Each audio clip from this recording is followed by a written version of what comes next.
Rodri, congratulations on the win. Do you think it was the type of game that City, throughout the years, throughout the seasons, you guys really mastered this type of game that requires patience, short passes, and you've managed to really deal with it extremely well?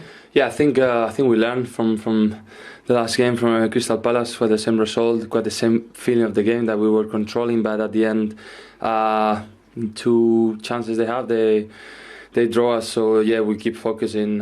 Sometimes it's more smart to keep the ball than attack, because you give the ball to them, and they didn't have the intention to jump to us. So we just have to keep the ball, let the time through, and yeah, important for us this victory.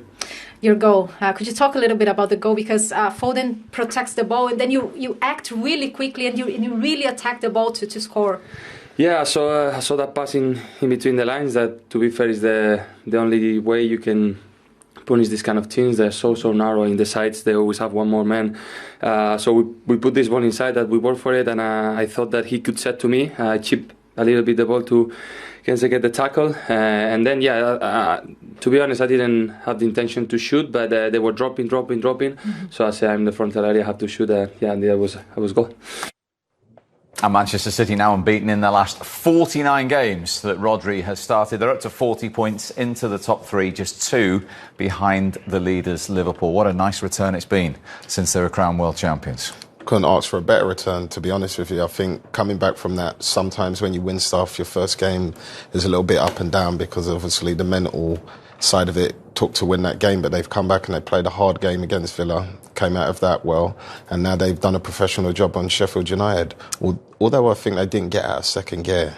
Yeah, well, they didn't need to. 81.8 possession today. That's in the top 6 of all time in the Premier League, and a goal did it in each half.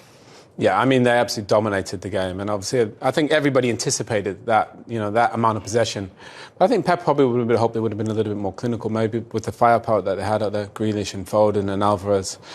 But they absolutely dominated the game. We got to see Phil Foden play as a number 10 again, he's absolutely brilliant in there. And to be fair, this one, he takes maybe a slightly heavy touch there, but Rodri just centres it. He's just there onto the second ball, and defenders drop off, and it's a great finish. I mean, before he used to play a little bit deeper and control the game. Now he's getting forward, and he's a great finisher. He really is. We saw him in the Champions League final, but that's just clean, perfect into the side netting, and nice to see. Honestly, I think he's the best midfield player in the Premier League right now by some distance. I would go as far as to say possibly in his position in the world, in respects to Rodri, but you never ever see him really hit the ball with his laces either. It's always just passes it in, and that's, for me, a hard art to master, and for a defensive midfielder to do it, I think it's special. And unlike the last 3 home games where they gave away a lead, there was never a hint of that today.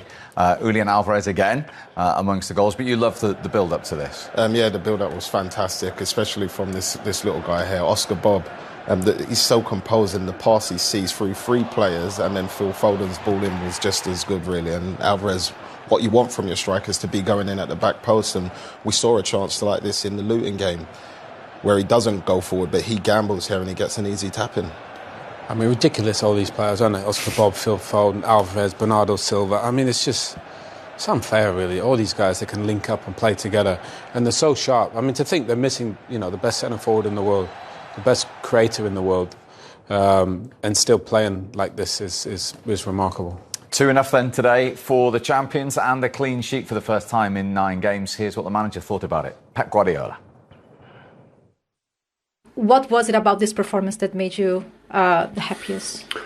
It's always difficult. So quite similar to Palace, and at the end we finish how we finish. But maybe we learned that, and really pleased for the clean sheet for a long time, for the victory. It was a tough month for us, for Saudi Arabia, for many things. But I think winning the World Cup champion helped us a lot in our mood, and very pleased to finish there. We are not top of the league, we are not far away, and 2 titles we won this season, so the group of the players are amazing, so the mood is good. So now rest a little bit, we have a few days off now, it will be good for all of us, and come back.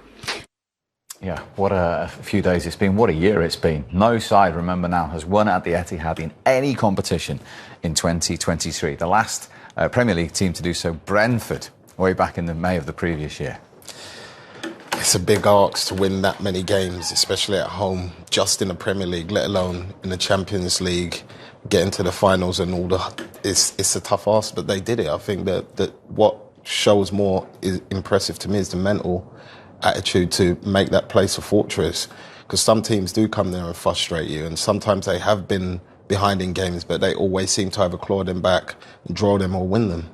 And in terms of City's placing now, 2 points off the top. This time a year ago they were 7, and people were saying they were having a mini crisis this season. It looks ominous for the others. Yeah, that is a crisis for them, and they're still within touching distance. So get the big hitters back, and I think everybody should be worried about second place more than first.